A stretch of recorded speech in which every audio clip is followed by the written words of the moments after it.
Bueno, vamos acá con la segunda parte, ¿no?, del TP número 7, que ahora entonces tiene que ver con la primera semana del desarrollo. Acá el autor nos pone, ¿no?, sería el capítulo número 4, y nos va a decir así: primera semana del desarrollo, segmentación e implantación. Sería porque la idea es que la segmentación y la implantación son dos procesos muy importantes que tenemos que entender acá en la primera semana del desarrollo. Pero hay otros procesos también que lo vamos a señalar que también son importantes. Bueno, el autor entonces nos va a decir así: la zona pelúcida, ya sabemos, ¿no?, lo que es la zona pelúcida y todo más, ¿no? Es una capa que está por afuera de la membrana plasmática del ovocito. Bueno, esa membrana va a acompañar al embrión en el interior de la trompa. Ya decimos embrión porque ese ovocito ya está fecundado. Aún existe membrana pelúcida, aún está presente, y va a acompañar ese embrión por todo su trayecto acá en el interior de la trompa uterina. Una vez en el útero, la zona pelúcida se disgrega por acción enzimática a partir de algunas células del mismo embrión. Bueno, eso acá vamos a revisar un poquito mejor más abajo. Pero acá hay algunos conceptos muy importantes que uno tiene que asimilar, que son un poquito anteriores a, digamos, essa disgregação, ¿no?, de la membrana pelúcida. En primer lugar, la idea de que tenemos los dos pronúncleos. Eso comentamos en el final de la clase anterior, que hablábamos de fecundación. Vamos a tener acá en el ovocito los pronúncleos masculino y femenino. Acá ustedes tienen que imaginar que esses dois pronúncleos estão adentro do embrião, não? Acá não vemos como nem a membrana plasmática, nem a zona pelúcida, nada, solamente o autor dibujou acá os pronúncleos, pero imaginem que isso está dentro, ¿no?, do embrião. E bueno, a ideia de que junto ao pronúncleo masculino vemos, ¿no?, los centríolos e a parte del axonema, del espermatozoide e tudo mais. É importante, pode ser que te tomem isso. Pode ser parte de uma questão e tudo mais. E aí vamos a ter digamos, o surgimento ou o evento, ou melhor, dos eventos que são extremadamente importantes, que temos que sí ou sí saber nombrá-los, e é questão de exame. Temos que saber que esses dois pronúncleos se vão acercar, sim, e se vão a fusionar. A esse primeiro processo vamos a chamar singâmia. Então, questão de exame clássica, não? Que é singamia e que é anfimixis. E uno tem que saber os nomes e exatamente a que se refere. Então, singamia se refere ao acercamento e à la fusão de los dois pronúncleos, que é o que vemos acá nessa primeira imagem. Acercamento e fusão de los dois pronúncleos, singamia. Bueno, depois vamos a ter la anfimixis. La anfimixis é la mezcla de los dos cromosomas, ¿sí? Entonces, una cosa es el acercamiento y la fusión de los pronúncleos. Otra cosa es la mezcla de los cromosomas, cromosomas de origen materno y paterno. A la mezcla vamos a chamar anfimixis, ¿ok? Muy importante, tengan eso muy claro. Y acá el autor nos va a decir: alrededor de las 30 horas después de la fecundación, va a empezar entonces la división de ese embrión. A esa división vamos a chamar segmentación. ¿Se acuerdan acá que en el capítulo teníamos, ¿no?, primera semana del desarrollo, y acá ese término, ¿no?, segmentación? Entonces ya estamos empezando a dar boliche a ese proceso importantísimo que, según el autor del libro, sería uno de los dos procesos más esenciales que se producen acá en la primera semana del desarrollo, ¿sí? Entonces acá vemos, al lado, vendo al costado acá, les puse, y nuestras imágenes que les puse acá están abajo también en el libro, solamente que las copié y pegué acá para que sea más sencillo mirar el texto y la imagen, ¿no?, de inmediato, de una sola. Eso ayuda, ¿no?, al cerebro a asimilar la información. Tener el texto y la imagen bien cerquita así ayuda, ¿no?, a formar una memoria por asociación. Eso es muy importante y muy interesante. Bueno, entonces acá empezamos con la segmentación. ¿Cuándo empieza la segmentación? 30 horas después de la fecundación. Y bueno, más específicamente en ese inicio de la segmentación vamos a tener la división en dos células hijas o blastómeras. Guardem bien ese término, porque a partir de ahora hasta un poquito más adelante, cuando llegamos a constituir las capas del embrión, hasta ese momento, un poco antes de empezar a constituir las capas del embrión, todas las células que se van a formar, vamos a llamar blastómeras, ¿sí? Blastómeras. Entonces, 30 horas después vamos a tener entonces la formación de las dos primeras blastómeras, como se da por la división del embrión mismo. El embrión se va a dividir en dos, ¿no? En dos blastómeras. Eso sería el inicio de la segmentación. A partir de ahí, entonces, el embrión sigue dividiéndose, y muy importante también saber y acordarse bien. Essa divisão, essas divisões sucessivas que chamamos segmentação, são processos mitóticos, ok? Pode ser muito bem uma questão tramposa de exame. Assim que as células reprodutoras, né, o espermatozoide masculino ou o ovocito feminino, vão passar por processos meióticos. Pero uma vez que já temos a fecundação, temos um embrião que vai começar a segmentar-se, é decir, a dividir-se, essas divisões são mitóticas, ok? Não vou estar acá explicando a diferença entre mitose e meiose, é um tema da secundária, é natural que alguns não se acordem bem, vão ter que revisar, isso está em los primeiros capítulos desse autor, por exemplo, el Gomes Dunn, e em biologia celular, que é para o segundo parcial de biologia, vocês também vão ter que revisar isso, estudando não por el Alberts, ¿sí? Bueno, já seria interessante fazer uma revisão, aunque seja corta por agora, para estar enterado de eso. Pero acá en el tema, nada más les quiero decir que las divisiones segmentarias del embrión son procesos mitóticos. Cuestión de examen también. Vamos a decir que ese proceso de segmentación va a ser total u holoblástico, ¿no? Va a ser total u holoblástico, o el proceso, ¿no? Acá el autor puso en femenino porque está hablando de la segmentación, no importa. E vai ser igual ou subigual. Questão de exame, ¿sí? Me tomaram a mim, em meu primeiro parcial de histologia, ¿sí? A ideia acá é sencilla, ¿no? A ideia é que dizer que a segmentação é total ou holoblástica, é dizer que todas as blastómeras que se vão formando têm o potencial para subdividir-se de novo. Assim que não há uma blastómera que se forme e depois já não se subdivide mais. Não, qualquer blastómera que se forme tem todo o potencial para subdividir-se de novo, ok?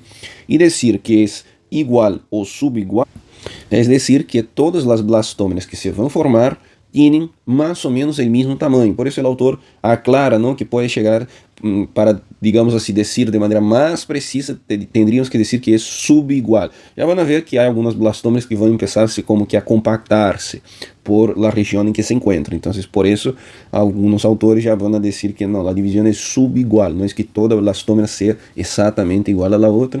Pero bueno, saber que esse processo de segmentação é total ou holoblástico, não, e que a divisão é igual ou subigual, é questão de exame, tenho isso muito claro, sim? E acá mais abaixo les destaquei, ¿no?, a ideia de que 40 a 50 horas depois, o embrião vai estar constituído por 4 blastómeras. ¿Sí? Acá temos a imagem, ¿no?, de las 4 blastómeras. Pode ser que te cheguem a tomar, e se te chegam a tomar isso, muito provavelmente te vão a tomar dessa maneira. Te vão a perguntar em que momento, a quantas horas de la fecundação temos, por exemplo, 4 blastómeras. Te pode chegar a tomar, ok? E depois, bueno, aí os autores sempre tendem a generalizar um pouco, não vão especificar hora por hora, simplesmente vão dizer que essas blastómeras vão continuar dividindo-se hasta chegar a formar la mórula, que recibe esse nome porque, bueno, el embrião nesse momento vai ter aspecto de mora, ¿no? Essa frutilla, ¿no? Essa fruta, ¿no? Bueno, a ideia é essa. Então, a 40 e 50 horas depois, temos 4 blastómeras, ¿sí? Depois, essas 4 blastómeras vão seguir subdividindo-se, ¿no?, por esses processos que chamamos de segmentação, que é total ou holoblástica, igual ou subigual, ¿no?, hasta chegar a compor, então, isso que chamamos la mórula, ¿sí? Acá mais abaixo, o autor nos põe essas imagens que já puse mais arriba. Acá pouco mais de informação do uso acromático, uso mitótico, ¿no?, que se vai formar. Les diría que eso les van a tomar mucho más en biología celular, que es para el segundo parcial de biología.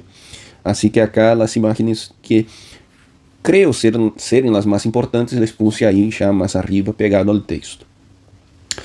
Bueno, acá el autor nos va a decir así. A partir del estadio de 8 blastómeras, así que fíjense bien, son solamente 8 blastómeras, entonces por ahora aún no tendríamos la mórula. Así que a cada rato uno tiene que ubicarse en el texto de cuál periodo el autor está hablando, porque muchas veces va a avanzar un poco, va a hablar de un proceso ya un poco más desarrollado, pero después va a volver a un proceso anterior, a un estadio anterior, un estagio, ¿no?, anterior, para explicar algo que aún no había explicado. Entonces acá volvemos un poquito, no llegamos a la mórula, volvemos un poquito al estadio de 8 blastómeras, para saber que es en ese estadio de 8 blastómeras que vamos a empezar a tener la compactación del embrión, ¿no? Por eso les decía que en los autores, ¿no?, siempre suelen decir que esa división o esa segmentación es mejor dicho subigual. Algunas células de ese embrión van a empezar a tener un aspecto un poco más compactado, ¿sí? Si te llegan a preguntar eso, muy probablemente también te van a preguntar cuál sería la molécula que es responsable por, digamos, unir o mismo pegar esas blastómeras que se están ubicadas ahí en la periferia del embrión y que se van a compactar. La glucoproteína LCAN es la responsable más importante en ese proceso. Así que más abajo tendríamos acá, ¿sí?, una imagen. No quise pegar arriba porque podría confundir un poco algunas cuestiones, pero sepan simplemente que acá tenemos, ¿no?, el dibujo de blastómeras ya más compactadas en la periferia del embrión. La verdad que acá ese embrión ya está en un estadio aún más avanzado, ya pasó del estadio de mórula. Así que como que nos faltaría un dibujo para representar bien ese estadio de 8 blastómeras. Pero bueno, dá para imaginar também, não é nada tão complicado assim, não? E mais que nada, uno tem que saber algo da teoria mesmo, assim, que em estádio de 8 blastómeras começamos a ter a compactação do embrião. Já les acrescentei a informação enquanto charlava acá, não? Que essa compactação se vai dar em las blastómeras que se ubicam mais em la periferia do embrião, sim? E que a glucoproteína LCAN vai ser uma molécula muito importante nesse processo, ¿no?, de compactação, mas especificamente no pegamento dessas células que se vão a compactar, ¿sí? Se compactam mesmo por falta de espaço dentro do embrião, assim se explica. Bueno, se vai dizer então acá, ¿no?, que outro dato importante: entre as blastómeras periféricas existem zonas ocluscentes e desmossomas. Já vamos volver a comentar isso, não?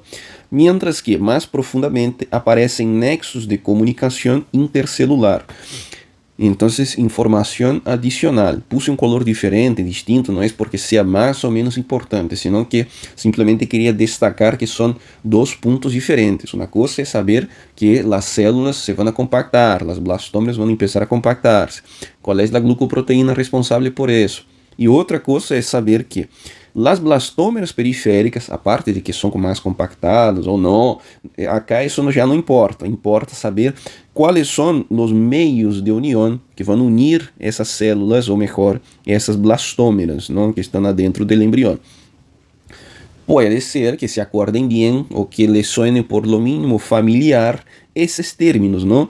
Zonas ocluscentes, desmossomas, nexos de comunicação, tal, quizá um pouco menos. ¿Por quê? Porque isso estudamos quando estávamos estudando a histologia do tecido epitelial, quando falamos de las especializações, ¿no?, de la região lateral e de la região basal. Então, falamos, ¿no?, de las zonas ocluscentes ou zonulocludens, ¿no?, que eram meios de união, uniões ocluscentes. Teníamos também os desmossomas, teníamos também, ¿no?, os hemidesmossomas, que aí estariam na região basal, pero acá a classe não é de meios de união do tecido epitelial. Solamente sepam que, me suena familiar, não sei onde. Bueno, agora já sabem onde está essa informação. Se querem revisar, solamente passem a essa parte da classe do tecido epitelial. Bueno, as blastómeras já vão então a começar a utilizar desses meios de união que temos também no corpo humano adulto, ok? E saber então que as blastómeras periféricas utilizam meios de união como zonas ocluscentes ou sonulocludens, ¿no? Desmosomas, ¿sí? E que as blastómeras mais profundas no embrião, que são as menos compactadas, vão estar unidas por nexos de comunicação. Esses nexos de comunicação são as mesmas uniões comunicantes que também estão presentes nas células do tecido epitelial do adulto, que também comentamos na classe do tecido epitelial, ¿sí? Bueno, acá uma informação interessante que pode ser que te cheguem a perguntar, pero eu de verdade não me acordo de haver visto os professores dando tanta boliche a essa informação, tampouco me acordo de haver visto questões de parcial com essa informação, pero me parece uma informação relevante, então les quise destacar. A ideia de que a zona cortical de la célula huevo del embrião, ¿no?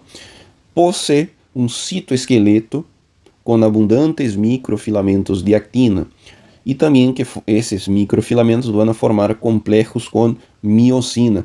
Já temos conhecimento suficiente para saber que são os microfilamentos de actina, que é a miosina, ou imaginar também como se formariam complexos entre microfilamentos de actina e miosina, porque são temas que venimos estudando nas classes anteriores de histologia também, não? E acá les acrescento uma informação interessante, que se, bueno, não agarraram essa informação anteriormente, porque creio que já la comentei em algum momento anterior, pero bueno, sempre que escutem o término cortical, corteza, córtex, ¿no? Todos esses términos que são sinônimos, ¿no? De alguma maneira, sepam que se referem à zona mais periférica da região que estamos estudando.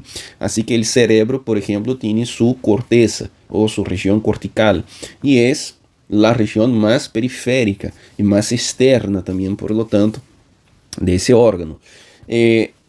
Esse término cortical lo van a escuchar muchísimo y muchas veces no se explica eso, pero se subentende que qualquer estudiante del área de salud já deve entender, ¿no? Que quando se habla cortical se está hablando de uma região mais externa ou mais periférica.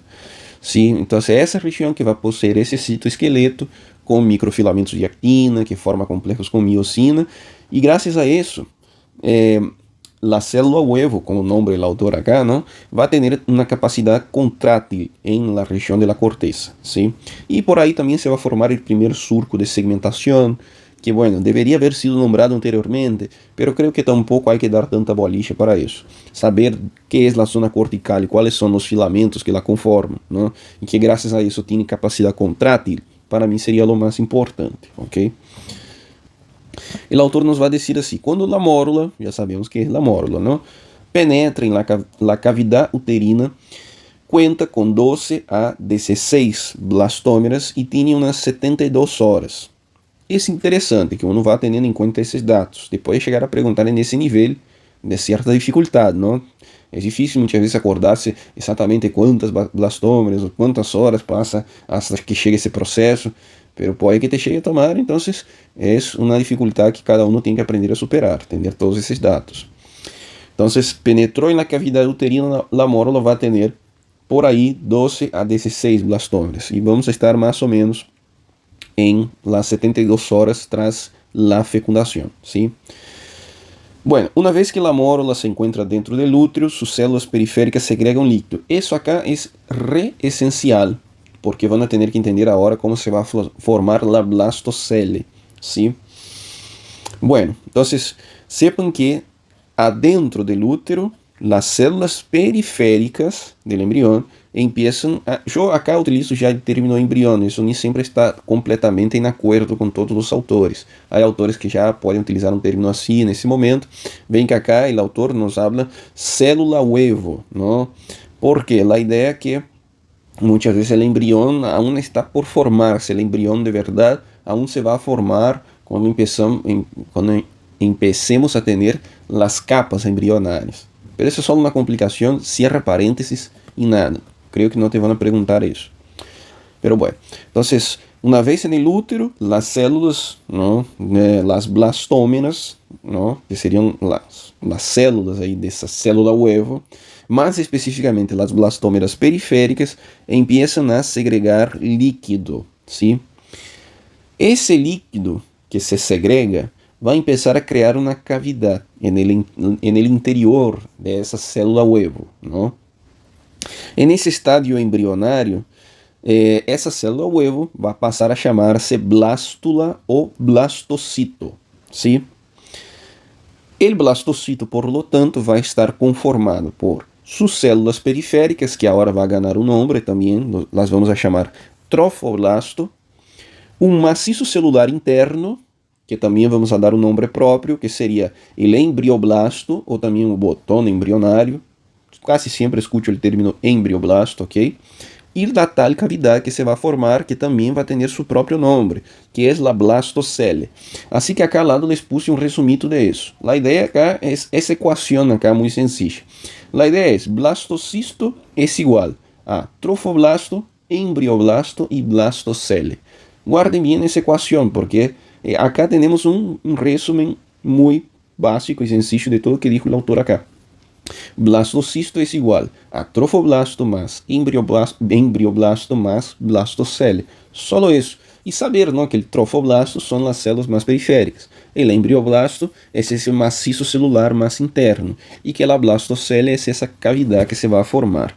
Acá más abajo, ahí sí podemos mirar esa imagen con más confianza, ¿no? Vemos acá en el dibujo A, la cavidad ya siendo formada, ¿no? Y acá en el dibujo B ya definitivamente formada, as células do trofoblasto também já bem constituídas, as células do embrioblasto também já bem diferenciadas, ok? Essa é a ideia acá, não é muito mais que complicar-se com isso, ¿sí? Bueno, acá o autor nos acrescenta informações que de verdade já havia comentado, ¿no? E eu havia dito também que íamos a revisar isso mais adelante. A ideia de que a membrana pelúcida vai começar a desaparecer, a membrana ou zona pelúcida, não dá lo mesmo. Zona pelúcida, ZP, membrana pelúcida, é lo mesmo. Nós decíamos, não, que a membrana pelúcida vai acompanhar o ovocito a lo largo da trompa uterina e que se iba a desaparecer quando o embrião estuviera en el útero. Acá o autor simplesmente vai a reforçar essa ideia, não? E nos vai dizer que isso vai ocorrer então en el cuarto dia, ¿sí?, contando desde a fecundação, e que nesse estádio essa célula huevo ou embrião já vai ter alrededor de 60 células, ¿sí? E depois a ideia de que al quinto dia as células do trofoblasto se vão então aplanar, ¿no?, de maneira mais definitiva, como vemos acá na imagem. É o que já havíamos falado anteriormente, ¿no?, que as células mais periféricas começavam a aplanar-se, ¿no? Pero acá o autor nos reforça a informação e como que nos explica que quizá podemos dizer assim, não, as células se vão aplanar definitivamente nesse estádio, quando já temos a cavidade, o blastocele, não, e já temos aí a membrana periférica, o trofoblasto bem constituído. Aí se terminam de aplanar definitivamente, por assim dizer. E isso ocorreria aí alrededor do quinto dia, ok? Bueno. Y bueno, acá un término, ¿no?, que es el término diferenciación, que es importante tener en cuenta el básico por ahora, ¿no? Saber que diferenciación, como el término más o menos ya nos explica, ¿no?, es diferenciar algo, ¿no? Pero diferenciar ¿qué? Acá vamos a diferenciar células, ¿no? O mejor, acá en ese estadio aún blastómeras. Así que ven que de blastómeras que se formaron desde un origen común, algumas blastómeras começaram a aplanar-se um pouco mais, outras quedaram-se mais ao centro, formaram o embrioblasto, não? Assim que há um processo acá e a esse processo lo vamos a chamar diferenciação. O autor nos vai dizer que esse término se refere ao processo de especialização fenotípica de uma célula. Esse término diferenciação vamos escutar muitíssimo, não? Na embriologia vamos escutar muitíssimo. Assim que tenham em conta, sepan el básico, decir especialização fenotípica, es decir assim, para resumir al máximo, es decir que essa célula tem o mesmo componente genético, a mesma carga genética que todas as outras células do organismo. Pero lo que vai passar é que essa célula vai expressar uma parte dessa carga ou material genético. Isso hace que tenhamos células diferentes. Isso hace que uma célula seja, por exemplo, formadora de hueso e outra célula seja formadora, por exemplo, de músculo. Então, podemos ter um osteocito e podemos ter um miocito, não? São células diferentes, evidentemente diferentes, bastante diferentes, pero todas tienen un origen común, así que todas tienen el mismo material genético. El material genético adentro de un osteocito, adentro de un miocito, es el mismo. Pero entonces, como essas células são diferentes e têm o mesmo material genético? A ideia acá é cada célula vai expressar uma parte desse material, dessa carga, ou também essa informação genética, não? E a isso, não, vamos a chamar especialização fenotípica, ¿sí?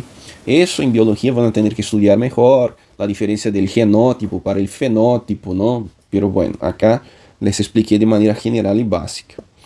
E acá finalmente vamos a entender então melhor como se dá o processo de implantação, que também se pode chamar nidação, pero nada, vamos a chamar implantação e listo. Segundo o autor, a implantação se vai dar entre o quinto e sétimo dia desde a fecundação, ¿sí? Acá ao lado já les puse uma imagem, ¿no? De, bueno, esse embrião implantando-se acá em la mucosa ou na parede do útero, ¿sí? Em primeiro lugar, sepam que isso vai começar a ocorrer entre o quinto e o sétimo dia desde a fecundação. Esse processo que vamos a chamar implantação, ¿sí? Bueno, isso acá é relevante, saber decir que a reação decidual, ¿sí? Questão de exame, ¿ok? Te podem perguntar, que seria a reação decidual? ¿Dónde se produce? ¿Por qué parte del cuerpo? No sé, todo eso te pueden preguntar. Entonces, la reacción decidual es algo que produce el endometrio. ¿Qué es el endometrio? Bueno, el endometrio es la mucosa uterina, por así decir, de manera general, ¿sí? Es la pared del útero mismo, ¿no? Por así decir. El endometrio va a generar esa tal reacción decidual que sirve para evitar el desconocimiento del embrión por parte del organismo materno. Não creio que te cheguem a perguntar que vai produzir nessa reação, acá o autor nos explica e tal, sino que para mim, hasta donde entendi mais ou menos a cátedra, ¿no? Nível de informação que cobram, que tomam, é mais que nada saber que é a reação decidual, que é produzida por el endométrio e que sirve para evitar o desconhecimento do embrião por parte do organismo materno. Porque imagine, ¿no? Aí temos uma célula bastante diferente, que tem uns cromossomos que não são do corpo da madre, que se não vieram do corpo do padre. Es decir, es toda una célula rara, diferente, no forma parte en sí misma, no forma parte del organismo de la mujer, del organismo de la madre. Entonces, ¿cómo la naturaleza hace para que la madre no simplemente no expulse, no tire esa célula, ¿no? Hacia su exterior del cuerpo, ¿no? Como si fuera un organismo invasor, un patógeno, que sea, ¿no? Eso no pasa gracias a la reacción decidual del endometrio. Por eso es muy importante y eso es tomable, ¿sí? Claro, acá o autor nos acrescenta que 50% dos embaraços, bueno, suelen ter abortos espontâneos nesse período, ¿no? E justamente tendría que ver com esse processo. Pero de acá, mais que nada, creo importante saber que é a reação decidual, como já expliquei. Bueno, e acá o autor nos vai dizer assim, que al comienzo de la implantación, las células del trofoblasto, ya sabemos que es el trofoblasto, ¿no? Si no te acuerdas, vuelva ahí un poquito y mire una imagen anterior o la explicación anterior, como sea. Las células del trofoblasto se van a diferenciar, ¿ven? Es el término, diferenciación. Vamos a escuchar mucho eso. Se van a diferenciar en dos capas, ¿sí? La primera, una de las dos capas, no hay primera ni segunda, sino que una de las dos capas sería el citotrofoblasto. Y la segunda capa, o la otra capa, sería el sincitotrofoblasto, ¿sí? Es sencillo acordarse cuál es y tal, dónde está, porque es así. Primero, cuando estudiamos tejido muscular, más específicamente el músculo cardíaco, ¿no? Havia um comentário aí do autor, que nesse caso era el Ross, ¿no? Histologia, donde hablaba que el tejido del músculo cardíaco era un sinsitio multinucleado, y les decía más o menos qué significaba decir sinsitio, y que iban a escuchar eso en otros momentos y tal. Entonces, acá ese término está también presente, ¿no? Acá el autor nos va a decir así, sinsitio trofoblasto. Es decir, ya da para imaginar que es un componente un poco más amorfo, ¿no? Por eso sinsitio. No tiene un límite bien definido, ¿no? Entonces los dibujos esquemáticos, como ese que vemos acá, lo van a representar siempre así, como siendo un componente más amorfo, ¿no? Y por otro lado vamos a tener el citotrofoblasto, ¿no? Entonces, tanto el citotrofoblasto, que es acá un poco, está ubicado un poco más abajo, como el sincitiotrofoblasto, que es el componente que va de verdad invadir acá la mucosa uterina, esses dois componentes são derivados do trofoblasto, ¿sí? Se vão a diferenciar desde o trofoblasto. Muito importante saber isso. É questão de exame estomável, ¿sí?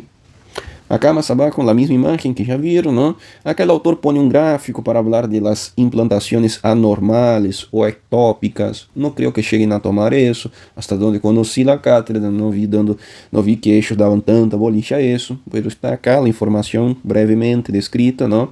Acá un gráfico que nos va a representar las etapas, ¿no? Desde la fecundación hasta la implantación. Es más que nada para revisar eso. Já estávamos falando, ¿no? Acá também o autor acrescenta um pouquinho mais, pone, ¿no? Mais ou menos a formação do ovocito acá no ovário, então há um pouquinho mais de informação acá para revisar.